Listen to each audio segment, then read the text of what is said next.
Ladies and gentlemen, you are turning in 10 minutes bulletins of Bình Phước radio, television stations, and newspaper. You are with me, Hưng Kek, and here are top news of today. Inviting investment in ecotourism at Suoi Giai Lake and West Ba Mu Lakes. Vibrant flower lights road in Bình Phước province. Party chief received leader of Japan Bank for International Cooperation. Bình Phước Cultural Tourism and Tax Weeks open. Ladies and gentlemen, on December the 4th morning, the Cooperative Economy Department under the Ministry of Planning and Investment, in collaboration with the Reference Cooperative Federation from Germany, organized a workshop to introduce the new feature in the 2023 cooperative laws. At the workshop, representatives from cooperatives in Bình Phước and Đồng Nai provinces were introduced to the key updates in the 2023 cooperative law compared to the 2012 version. Decrees guiding the implementation of the law, the current situation of cooperatives, and proposed solutions for existing problems were also part of the discussion. Under the 2023 cooperative law, cooperatives and cooperative unions have been granted additional rights. The law also introduces several policy groups aimed at enhancing the operational efficiency of cooperatives, cooperative unions, and cooperative groups. Besides, it includes stipulations on market expansion and improved capital mobilization capabilities. Procedures for reorganization and dissolution are simplified, and auditing regulations are stipulated in details to improve governance effectiveness. Successful models and innovative approaches were shared at the workshop with a view to fostering sustainable development of collective economic models in the future. Dong Phu district has significant potential for tourism development, which is yet to be fully tapped. During a recent inspection trip, provincial tourism leader advised the district to thoroughly adjust and supplement its tourism planning and ensure effective tourism area and attraction management. Currently, Dong Phu district boasts one tourist area, Dao Yên Sơn Ha. The locality is home to one national heritage site, 3 provincially recognized heritage sites, and 2 sites listed for historical, cultural, and scenic value awaiting classification. Among the 10 tourism projects that Bình Phước province is calling for investment, 2 are in Dong Phu, which are ecotourism sites at Suoi Giai Lake and West Ba Mu Lake. In addition to planning work for Suoi Giai Lake and West Ba Mu Lake, Dong Phu is also developing unique tourism products tied to local culture and craft offerings. This includes creating tourism gift products based on 15 local occult items rated at 3 to 4 stars. Furthermore, traditional festivals and community cultural and art events held annually in the district are also rich resources for tourism development. Visitors to Phú Riêng districts are all impressed by local roads lined with blooming flowers, creating a green, clean, and beautiful living environment and fostering a civilized lifestyle has been effectively implemented across many localities in Bình Phước province. The women's unions in Phú Riêng district have mobilized their members and locals to plant flowers along village and communal roads and at village cultural centers.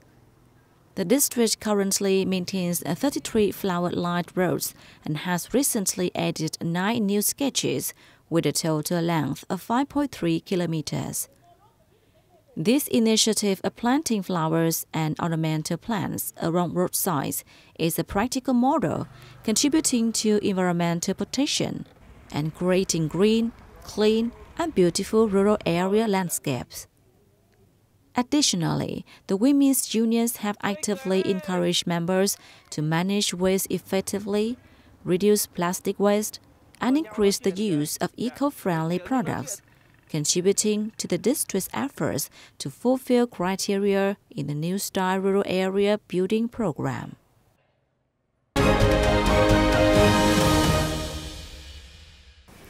Ladies and gentlemen, Party General Secretary Tolam hosted a reception on December the 4th for leader of the Japan Bank for International Cooperation who was on a working visit to Vietnam. During his meeting with Chairman of the Board of Directors of the Japan Bank for International Cooperation, Maeda Tadashi, the party chief commended the significant contributions of the Japanese bank and Maeda to Vietnam's socio-economic development.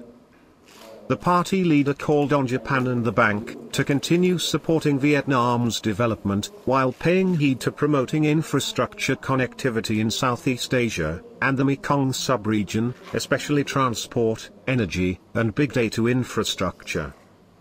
For his part, Maeda stressed that the Japanese government, including the Japan Bank for International Cooperation, considers Vietnam an important partner in the region, and is willing to cooperate with the Southeast Asian nation in traditional areas, such as transport infrastructure and climate change response, among others. Rearranging the organizational apparatus is a difficult task, but it is essential. Prime Minister Phạm Minh Chính affirms at a government conference on December the 4th. The conference was held to carry out the review of the implementation of Resolution No. 18, issued by the Party Central Committee in 2017, which seeks to streamline the political system for greater efficiency. Chin, who is also head of the Government Steering Committee for reviewing the implementation of the resolution, urged ministers and heads of sectors to promote a strong sense of responsibility and implement the assigned tasks in a scientific manner, with a suitable and effective roadmap and approach. He noted that the organizational structure is currently cumbersome, with many bottlenecks, limited time, high expectations, heavy tasks, and complex and sensitive work. The Ministry of Home Affairs was required to develop a specific plan, providing guidance on the timelines, methods, and approaches for ministries and sectors to implement based on the plans of the Party Central Committee and Government Steering Committees to review the implementation of the resolution. Chairman of the National Assembly Trần Thanh Mẫn is on an official visit to Japan. Join us to see his activity on December the 4th. National Assembly Chairman Trần Thanh Mẫn held talks with Speaker of the House of Representatives of Japan Nukaga Fukushiro in Tokyo on December 4th. The two sides shared the delight at the continued comprehensive development of the Vietnam-Japan Comprehensive Strategic Partnership, after 1 year of launching their new relationship framework. They pledged to further deepen cooperation across all channels of party, government, parliament, and people-to-people exchange and encourage exchanges and visits at high and all levels. They agreed to enhance cooperation between the Vietnamese National Assembly and the Japanese House of Representatives, through the increase of exchanges among specialized committees, the parliamentarians' friendship groups, and young and female legislators. National Assembly Chairman Trần Thanh Mẫn and his spouse were received by Japanese Emperor Naruhito and Empress Mosoko at the Imperial Palace in Tokyo on December 4th. Emperor Naruhito expressed gratitude for Vietnam's support in responding to the earthquake on the Noto Peninsula. He also conveyed his condolences for the losses caused by the typhoon that struck Vietnam in September. Chairman Mann highlighted the celebration of the 50th anniversary of diplomatic relations between Vietnam and Japan in 2023, emphasizing the significant growth in bilateral ties across various fields, including politics and culture.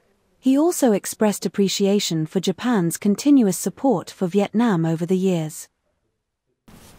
To promote the traditional silk weaving crafts along with tourism, Vạn Phúc World in Hanoi, Adong District recently launched a 2024 Vạn Phúc Culture Tourism and Tech Week.